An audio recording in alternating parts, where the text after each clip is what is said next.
So hello guys, welcome back to my channel for today's video. Kung mga baguhan ka pala, tapos mahilig ka sa mga car amplifier, so meron yun yung aking tinuturo, no?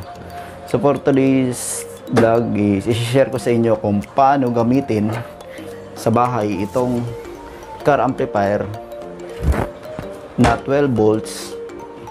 Balik ka convert natin, papanda rin natin sa 220.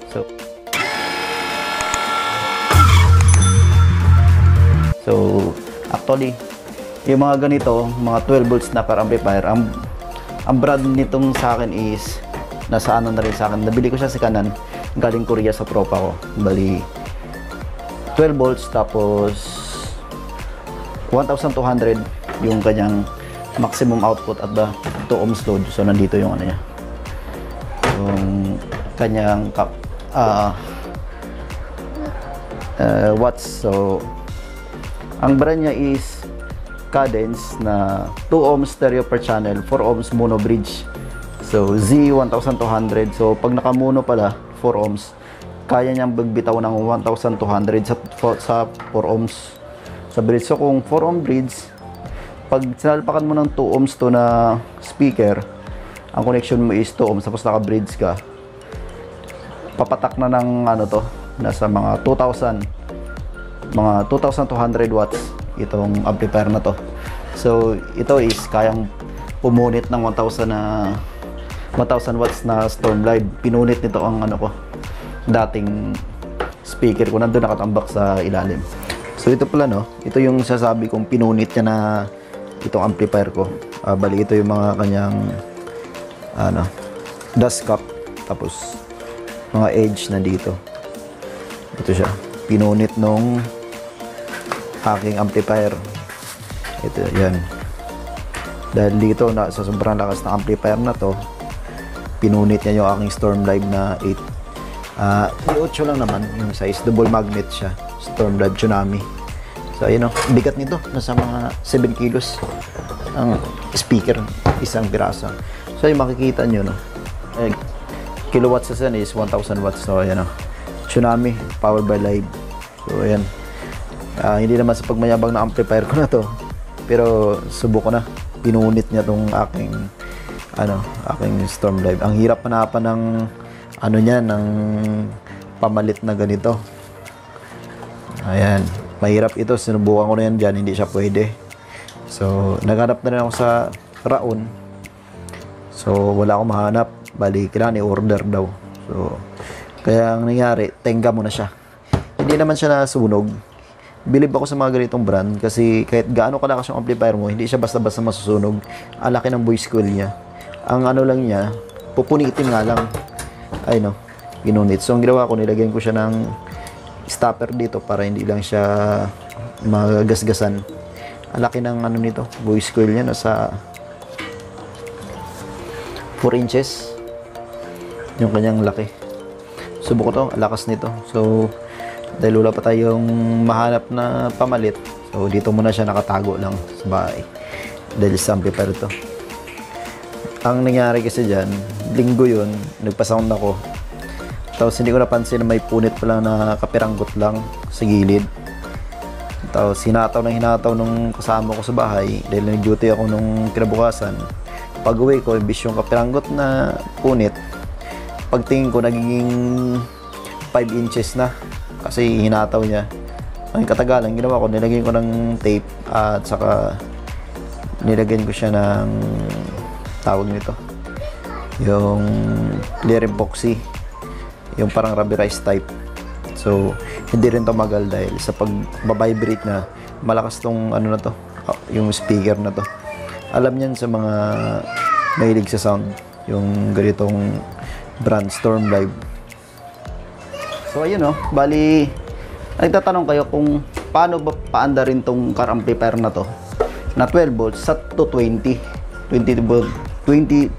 volt AC. So kasi pag 12 volts hindi mo pwedeng direkta saksak yan. So anong gamitin natin? May nagtatanong dun sa aking unang video, no, na ito, bakit daw nagsha-shut off yung kanyang amplifier, ibang brand, B12, kapag pinapaandar niya. So kapag may speaker na nakalagay, so nagsha-shut off. So bakit nga ba? Ang sagot ko dyan is, dapat sa mga ganitong amplifier is mataas yung inyong amperahe na inyong power supply na 12 volts.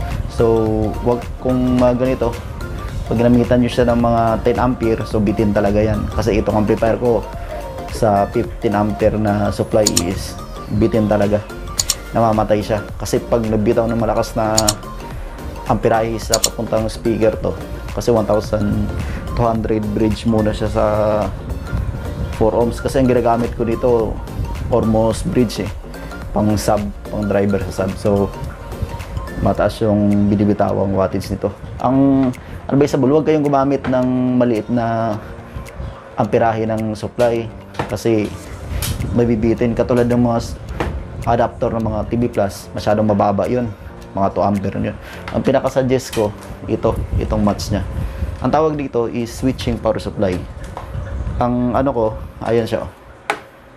So ano siya, 12 volts, 40 ampere, tapos meron siyang 50 hertz na rin siya. So ayan yung kalaki. Ito yung pinaka-suggest. Ang tawag switching power supply, nabili ko siya sa Lazada ng almost lang siya, mura lang, naka-sale kasi to. Ang 40 ampere is nasa 995 o wala pa 1,000. Baka pag to naka-sale pag hindi naka-sale to, nasa 1.5 do siya. So match tong 40 ampere dito sa amplifier ko. So ayan siya. Pero pag mga ganito, kaya na yung pwede sa kanya yung 30 ampere, pwede na. So kinuha ko niya is 40 ampere para kahit magdagdag ba ako ng ibang aparato, so okay lang, hindi siya mabibitin, no. So ito yung mas-suggest ko na supply na gamitin nyo. Huwag yung mga maliliit kasi ang kagandahan sa mga ganito kasi mataas yung amperahe niya, tapos magaan lang, heavy duty siya. So kailangan may safety ka rin na fuse na i-connect mula dito papuntang car amplifier mo. Guys, no, ito na yung ating amplifier, ito yung likod niya. So paano mo ba i-connect tong dalawang connection na to, yung amplifier dito sa ating power supply? So ang power supply ko is ito, 40 ampere. Ang gawin ng connection natin, makikita mo dito meron siyang connection ng dalawang positive, dalawang negative. So ayan tapos dito naman sa likod, so yung amplifier na ito, makikita mo, kung mapapansin nyo, meron siyang ground, tapos may remote, tapos power. So ang gawin nyo, pag nag-tap kayo ng dalawang linya, ngayon basic naman na ituturo ko sa inyo, hindi mo na yung i-actual ko siya na mag-wiring, kasi dapat alam niyo itong mga connection niya.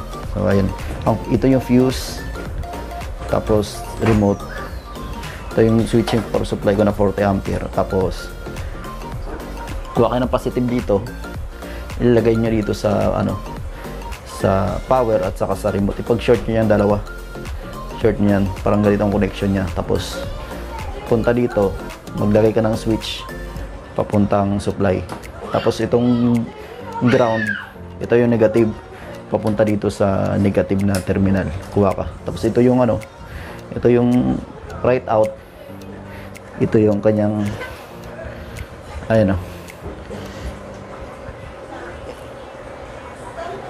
ito yung kanyang positive, sa right channel negative, tapos sa left channel naman yung negative niya, at saka yung kanyang positive.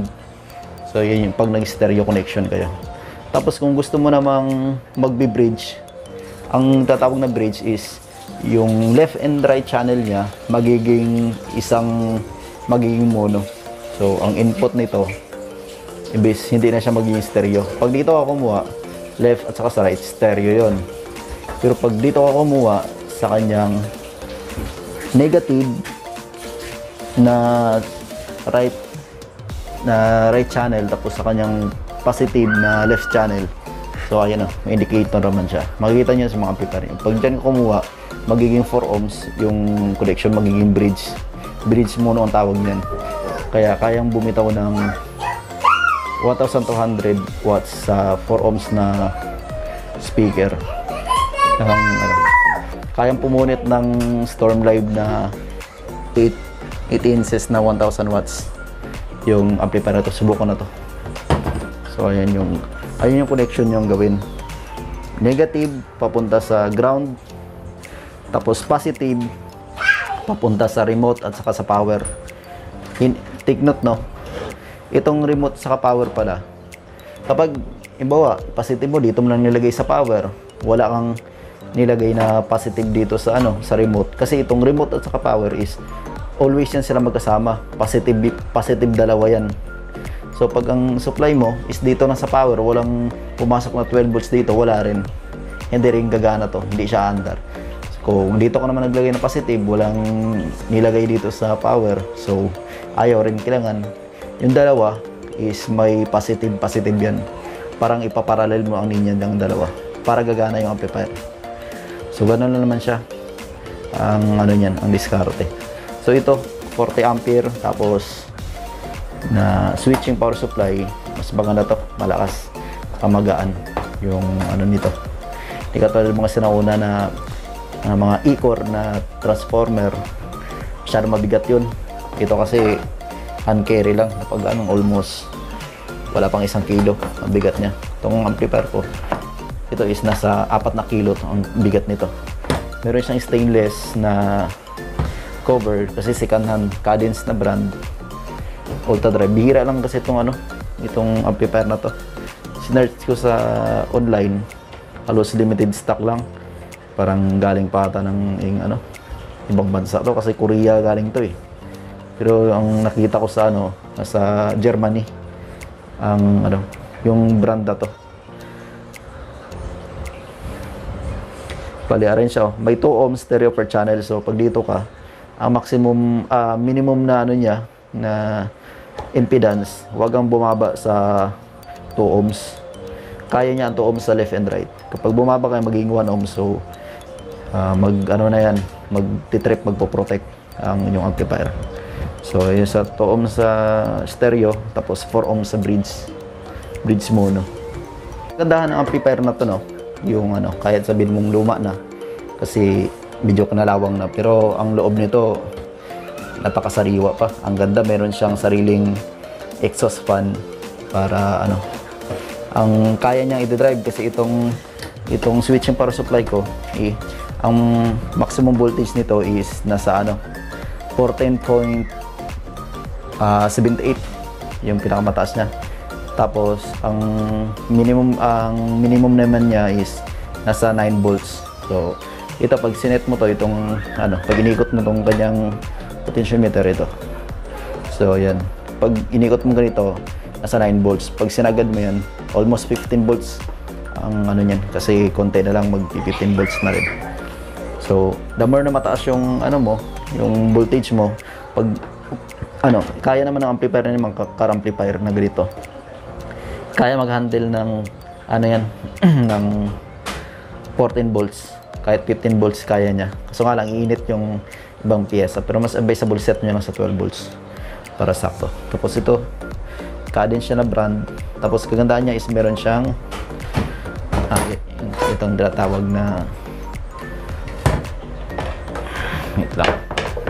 meron siyang state variable crossover na tinatawag. So ito yung input, dalawa. Ito yung kanyang input level, parang volume control. Yan, mo lang ng Phillips screw, ikutin mo lang. Tapos base drive, pag in-on mo yan siya, so magkakaroon ng yan, parang boost, kung sa is loudness, kumbaga sa mga 5 auto, lalakas yung base. Tapos amp X over filter, so ito siya, RF, HP, tapos LP. So ito, pag dito kasi nakaset yan, ang ito, magiging siya, magbabago yung tunog. Mawawala yung kanyang mawawala yung kanyang bass. Kahit naka-drive bass drive ka, mawawala siya kasi magiging crossover nito sa relay. Pero pag nasa gitna ka, ang ano niyan, ang kanyang tunog is magiging flat. May bass, may treble. So pag nandito ka sa LP na ano, ang tunog nito is more on ano, bass filter. Ang marinig mo lang is malalambot na bass, walang boses na lalabas pag nandito. So ang ginagawa ko is dito ko na siya sineset. Tapos itong line out X-over filter, so nandito lang din siya nakaselect. Actually pag ginanon ko to, hindi siya yung nilalabas na audio nito, walang pagbabago kasi kinokontrol nito ang frequency na lalabas sa line out. So itong connection saka dito isa lang. Bali kung gusto mo timplahin tong line out, bali ang purpose ng line out na to, so dito ka input. Kung may another amplifier ka na ano na pangbahay or car amplifier, bali magsaksak ka ng auxiliary dito, magsaksak ka ng auxiliary. So dito yung magiging input mo, tapos titimplahin mo yan dito sa dalawa. Yung galing equalizer mo pasok dito, tapos kung may another amplifier ka na gagamitin, dito ka yung isang auxiliary mo, kung may extra ka. So dito kasi isa lang yung auxiliary ko. Dito ka pag saksak mo to, connect mo doon sa isang amplifier para yung tunog dito at saka tunog ng ano sabay. Isang ano lang. Tapos another, kung gusto mong ito, ang input nito, pwede mong idaan uli sa isa pang equalizer na unit para doon titimplahin mo sa isang amplifier mo. So gano'n lang naman siya. Mas ano, kung ako pipiliin, mas gusto kong bumili ng ganito isa sa mga amplifier na mga 502, mga concert, mga Crown. Mas ito kasi mas matataas ang voltage nito, na sa ano siya, ang ano pala, yung kanyang current, kasi naka-back converter ang gamit dito. Hindi siya katulad ng mga toroidal type. Ito kasi back converter ang ano, matataas yung mga current na kasi naka-MOSFET na rin yung transistor na ginagamit sa kanyang ano, kanyang power supply. So kahit sabihin mo 12 volts, pero tatawanan nito ang ano 737 na Sakura. Kayang pataubin ng amplifier na to. Dito lang ni unit kasi subukan na to eh. So pero kung ano, kanya-kanya namang hilig dyan. So ito, yung targa ko na to 50 na isa, dating ano ko, talagang pinunit nito sa ano, kasi na bass drive ko kasi siya. Ito to, nung pinindot ko na to, sobrang lumambot yung bass. Ngayon uminit yung speaker dahil sa siyempre pag kasagsaga ng ano magandang sound napahataw. So ayun, hindi tumagal yung aking targa na speaker. Tapos yung Storm Live ko rin pinunit din. Maganda itong mga ganito, no? So ayun guys, no? Bali sa mga nagtatanong dyan, nasagot ko na yung tanong nyo. Ang gagamitin dito is 12 volts na switching power supply. Ito mismo, ganito itsura.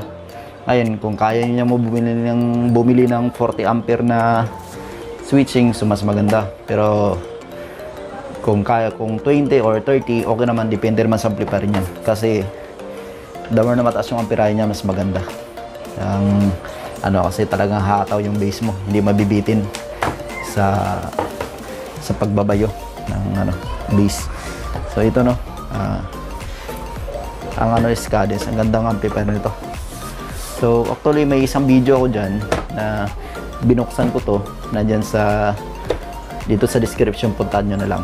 Yung inactual ko siya, pinaandar ko siya. So bali ito,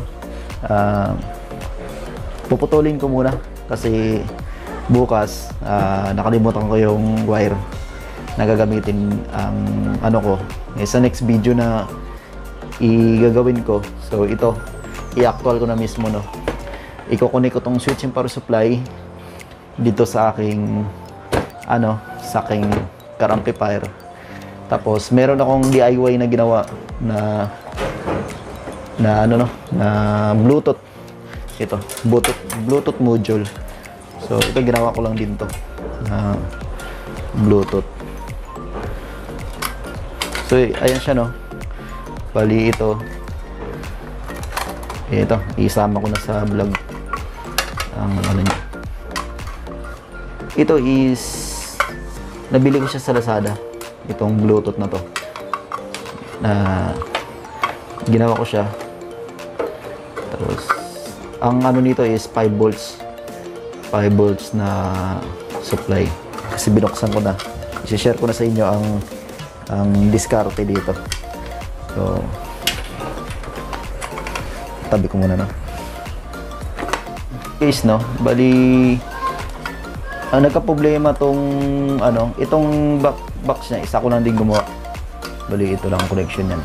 Itong Bluetooth pala na ano, dalawang klase to.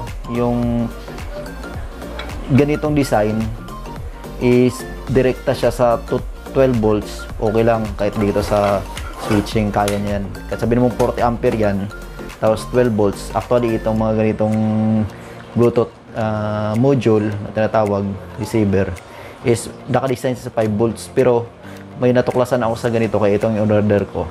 Ito yung tuturo ko sa inyo no. Ito yung isang palatandaan kung pwede ba siya sa ano, kaya ba siyang paandarin ng 12 volts. So ito, so kung makikita nyo ano na to no, ito yung supply na 12 volts papasok. Tapos ito yung sa kanyang auxiliary, yung mula dito sa input, hindi pala, mula dito sa kanyang out.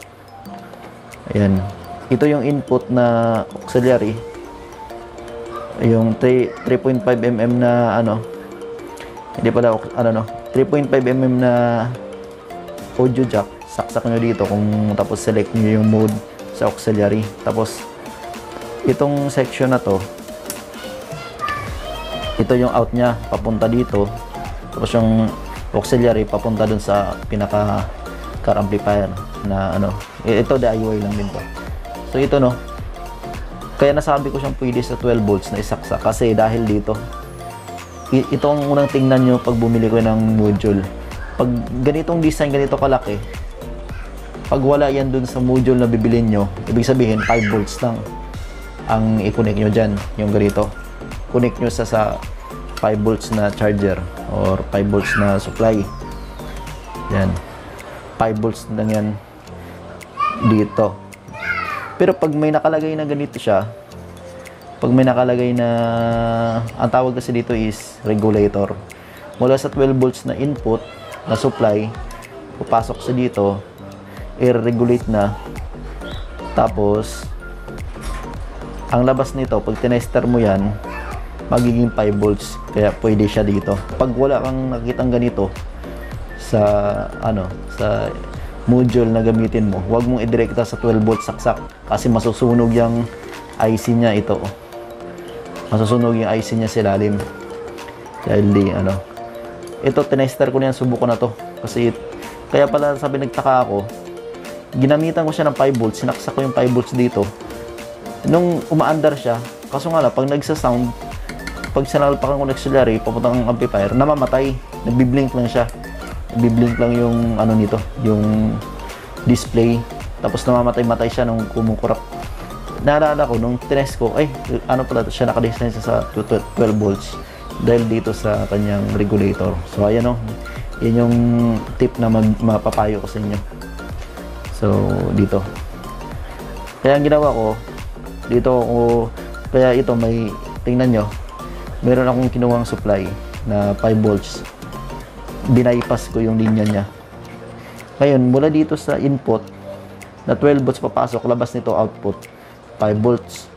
Tapos dahil pag itong jack na to, pag dinirekta mo connect dito itong 5 volts, so mamamatay-matay. Ang ginawa ko dito sa ilalim, yan, kumuha ako ng negative, tapos yung positive dito ko na siya dinaan sa ilalim, binaypass ko tong regulator. Pwede siya, dito mo i-connect siya sa kanyang out. Ayan yan, dito. So, ayan o, hinahanap ko yung kanyang 5 volts na connection kasi pag tawid dito sa regulator, automatic yan, 5 volts na dito. Itong paa niya, ito to, kasi direkta yan sa kapasitor. Ayan, kung makikita nyo yan. Itong input na 12 volts, pagdating dito, magiging 5 volts ng labas yan. So, pwede nyo ilagay yung positive nyo dito na 5 volts. Huwag nyo ilagay ang 12 volts dito kasi masusunog. Always dito lang ang 12 volts. Na? So, yan. Naintindihan nyo ba? 12 volts, kung gagamitan nyo ng 12 volts dito yung salpak. Ngayon, kung 5 volts ang gusto nyo i-connect, dito nyo i-bypass nyo yung regulator, dito kayo mag-tap ng positive niya. Kasi pag dito yung 5 volts mo, mamamatay lang, biblink lang siya. So, ito yung module. Tapos ito naman, ang may mga comment ako na nabasa dito eh. Bakit daw sira? Ang lakas ng humming. Oo. Ang lakas ng humming ng na to. Actually, hindi ko na ginamit to eh. Itong tone control na to. Bass, main volume, tapos bass, mid, saka high or treble. Tapos ito, tone control to siya kasi hindi ko siya connect tong isang module. So, isi-share ko lang sa inyo, no? Bakit may ang tingin ko dito may problema ang design nito eh. Kasi ginamit ko siya dati, itong tone control na hindi ako nag-connect ng input. Bali, ang lakas ng humming nito. Itong tone control, nilagay ko lang siya kasi pangit naman kasi tingnan may butas yung box ko.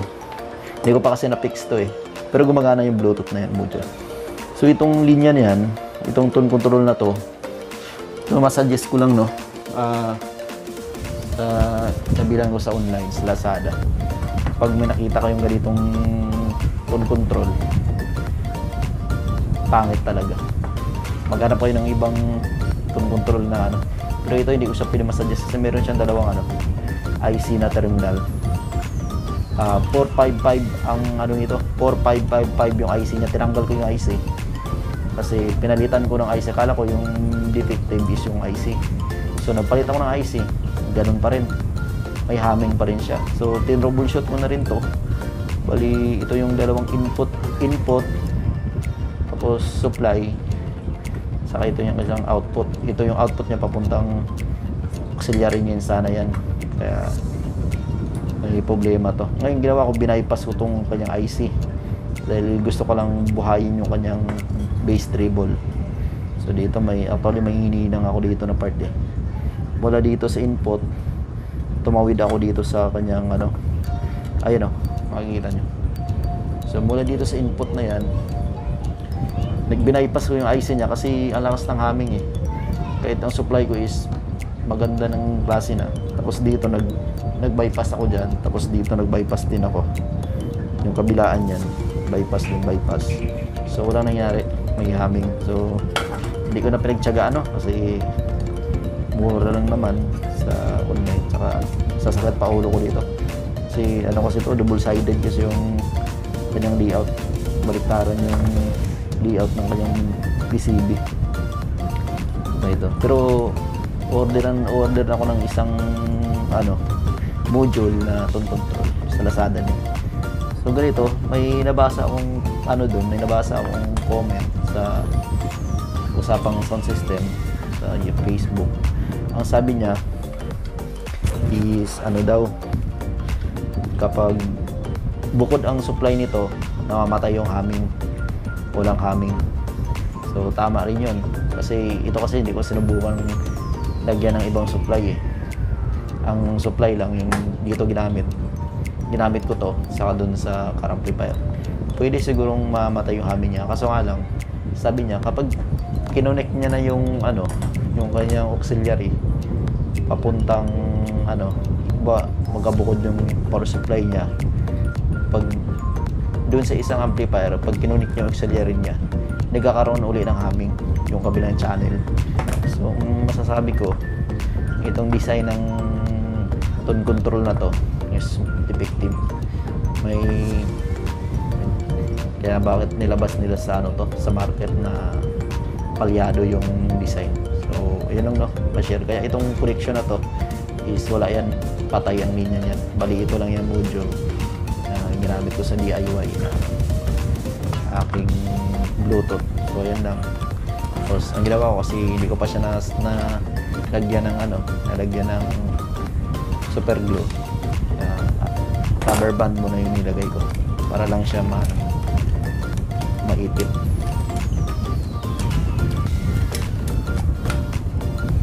Ayan o. Sa next video ko pala, i-actual ko itong Bluetooth na ginawa ko, supply at saka yung amplifier. I-wiring ko sila. Kapag itetest ko yan, gamit supply. So, sa part 2 nito na video is paano nga ba lagyan ng Bluetooth module or itong ating car amplifier na actually ito is stock na sinauna na car amplifier, wala mga Bluetooth. Yung latest kasi may mga Bluetooth na, kaya magaganda yung latest, pero pagdating sa quality mas gusto ko to. So abangan nyo sa next video ko paano i-connect tong aking DIY na Bluetooth module dito sa aking amplifier, paano siya lagyan ng Bluetooth na magkabukod ang linya. So ayun, abangan nyo. So kung hilig ka pa ng manood sa mga ganitong video about sa mga sound, salamat sa panonood, sa pagtambay mo sa aking channel, huwag mo kalimutang i-like, i-subscribe, at saka pag naka-subscribe i-select mo yung bell icon, select mo yung all para always kang notify sa mga upcoming videos. Tapos kung hindi ka busy, share mo na rin sa mga tropa natin dyan na gusto pang matuto. So ayun, thank you